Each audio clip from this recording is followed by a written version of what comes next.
Hello and welcome muli sa another episode ng Aling Oday's Kitchen. Gagawa tayo ngayon ng ube buns. And here are the following ingredients.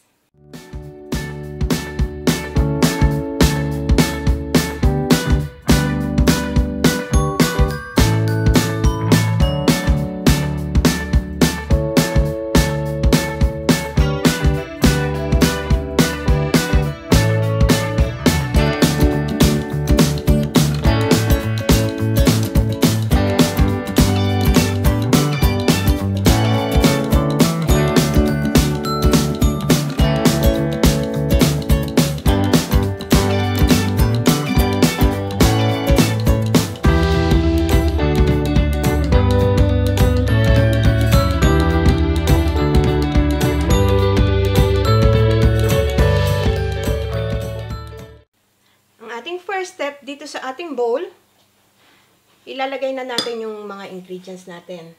Itong ating yeast, dito lang sa gilid. Then, haluin natin ng konti.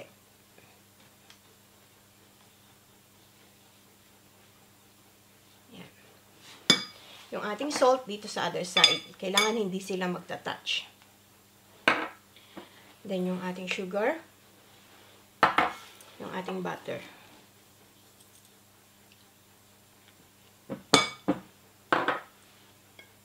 Yung ating milk.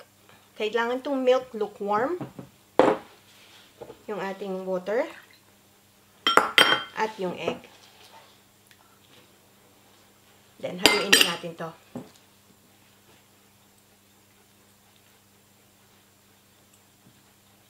And using our clean hands, haluin lang natin to. Magmamasa tayo.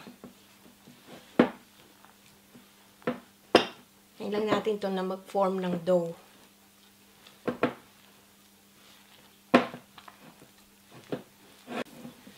Ayan. Na-combine na natin yung ingredients natin. Magni-knead na tayo. So, dito sa ating clean worktop, mag-dust tayo ng flour. Then, magni-knead na tayo.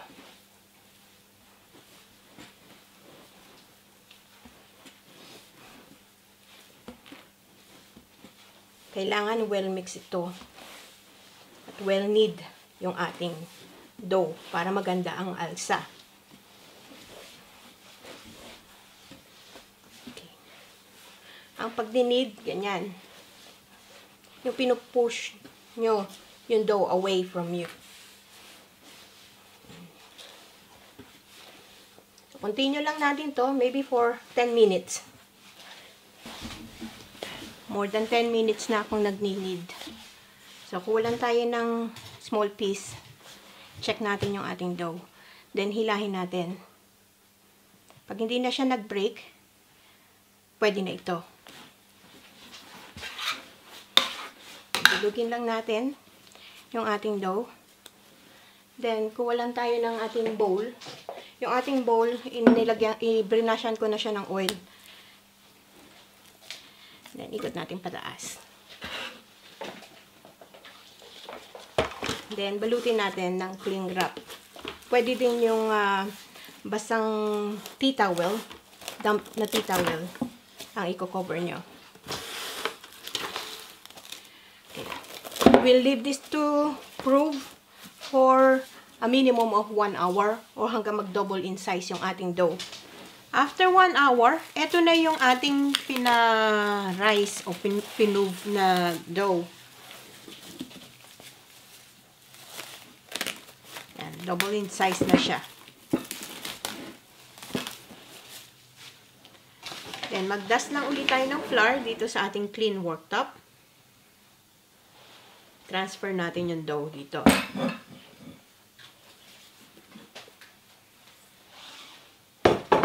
Then, tanggalin natin yung air.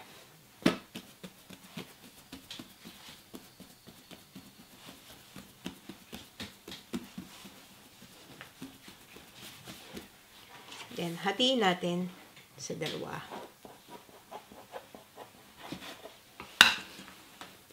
Tabi muna natin yung isa. Flat natin. Using our hand.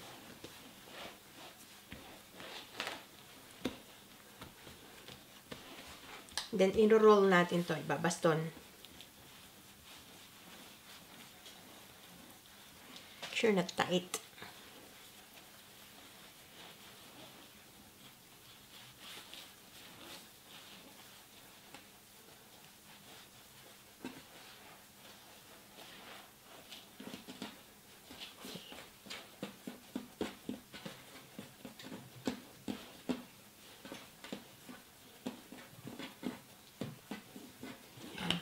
Then, hatiin natin ito sa 10.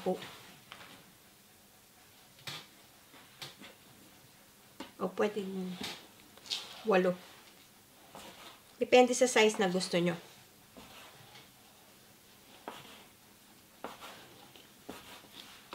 Yan, set aside natin dyan. Tapos itong ating baking tin, ito yung loaf tin ang gagamitin ko. Brinasyan ko lang ng oil. Then, kung walang tayo na isang piraso, i-flat lang natin using our hand. Paikot. Then, kuha tayo ng ating filling na ube.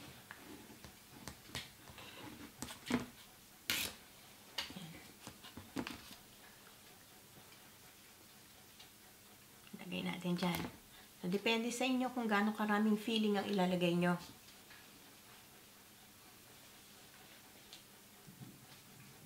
Okay. Then, bilugin natin ulit. I-sealed natin yung dulo.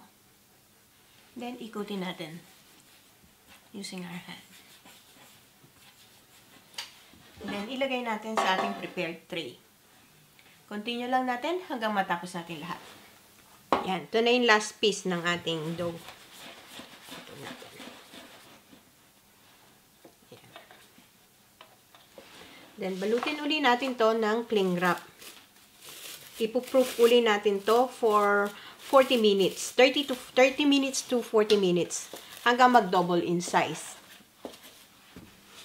Yan. Para naman sa ating frosting ng ating ube buns, itong ating icing sugar, maglagay lang tayo ng 1 tablespoon muna ng ating milk. Kung walang milk, pwede ding water. And haluin lang natin.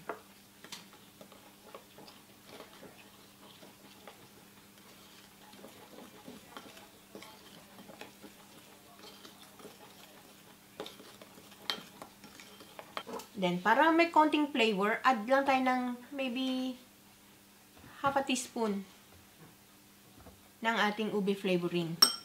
Optional lang to. Pwede namang yung ano lang, yung sugar and milk lang.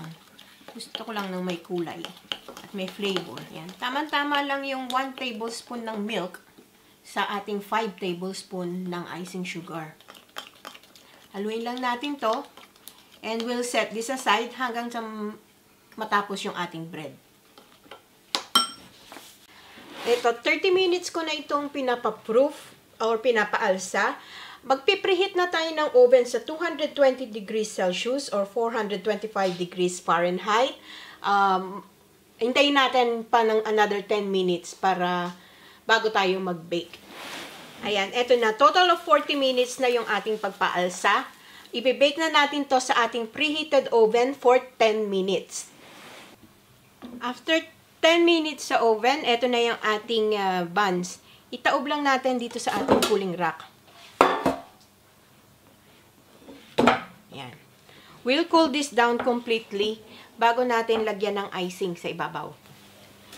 Ayan, medyo malamig na yung ating buns. So, kunin natin to. Then, ididip lang natin dito sa ating ginawang glazing.